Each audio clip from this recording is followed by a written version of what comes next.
This week at Atlanta Clay, we demoed water etching for our weekly meetup class, and we also demoed it at GAEA, and by popular request we were asked to do a video to explain this process because it is slightly complicated. There are two ways you can approach water etching. One is by simply applying your design onto leather hard or bone dry clay using Mod Podge.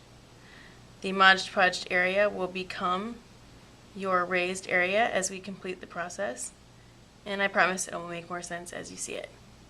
So we're going to let this be set aside to dry.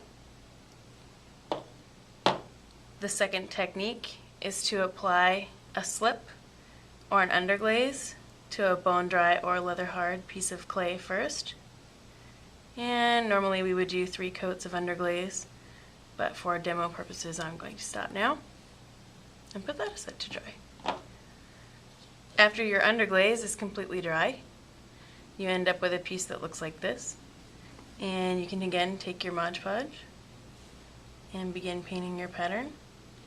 I find that you can thin the Mod Podge to make thinner lines, and I'll explain to be a little more careful with your wiping with the thin lines.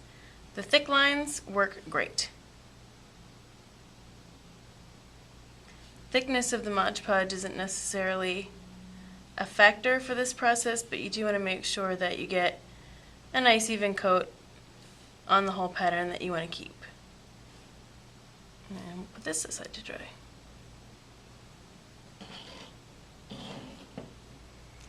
These can dry for a period of 15 to 20 minutes or up to a full evening or overnight if you need them to, if you're doing it in a classroom.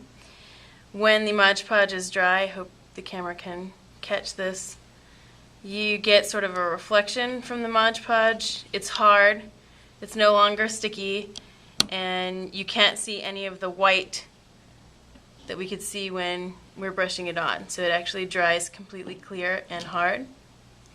And you can speed up the process a little bit with a hairdryer, although I think letting it dry naturally is best because you can make the Mod Podge peel up if you dry it too fast.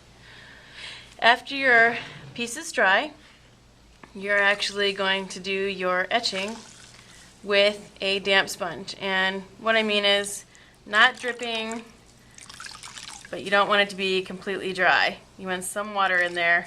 So squeeze gently, and then you're going to wipe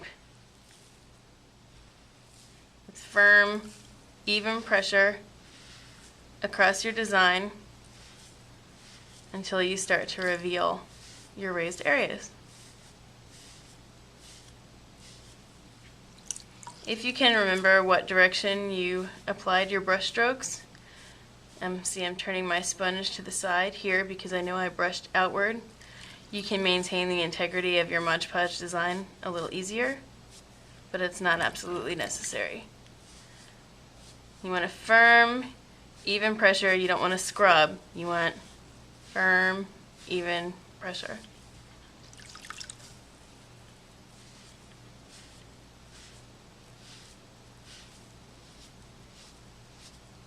Basically, you can wipe until you're happy with the design. On camera this is going to be difficult to feel, but as I run my hand over these, they're actually starting to be raised from the surface of the clay. I will do one that has just the clay so that you can see that too.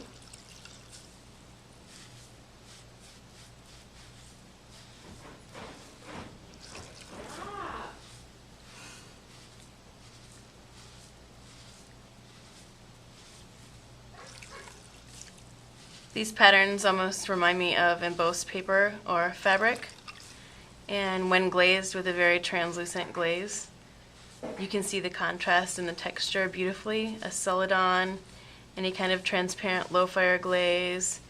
You could put oxide on the piece. You can use watered down underglaze at this point. The Mod Podge will still resist any color that you're putting on top, and you get a very nice resist there. And you can actually run your hand over this and see there's quite a bit of relief texture, and you can keep going here You can also let this dry and apply Mod Podge in other areas so that you can have a second layer. I could go back in and put dots here and have a second layer of resist if I wanted to. When it dries, you'll be left with a piece that is raised. You can still see where the Mod Podge is. When you put this into a bisque firing, the Mod Podge is going to burn away and you'll be able to glaze the piece like normal. A really fun project idea for students is to apply the underglaze to the whole piece. And then we actually did a mirror image project where we sgraffitoed into this side and used our Mod Podge to create the raised technique on this side. This is a wonderful technique to show different patterning or sectioning of pieces as you could work out an assignment in that way. And now for some glaze pieces.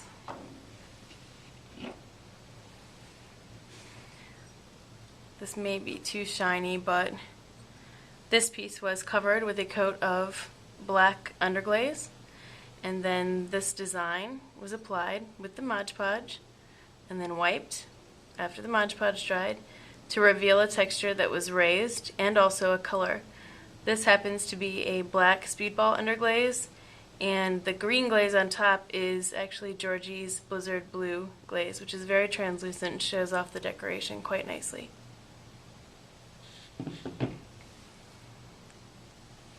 You can also leave the piece fired, no underglaze.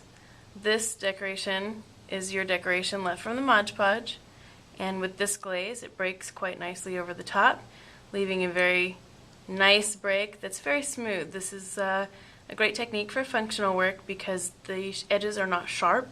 When the glaze breaks over them, it breaks very gently, so it's fantastic for functional, although it can also be used for sculpture. And the final piece is a very, very clear glaze. This part was sectioned off and painted with black underglaze, and then the design applied with Mod Podge, left to dry, and then we came back and wiped to reveal this pattern that was both black and raised, and then bisque fired, covered with a transparent cone 6 clear, and fired again.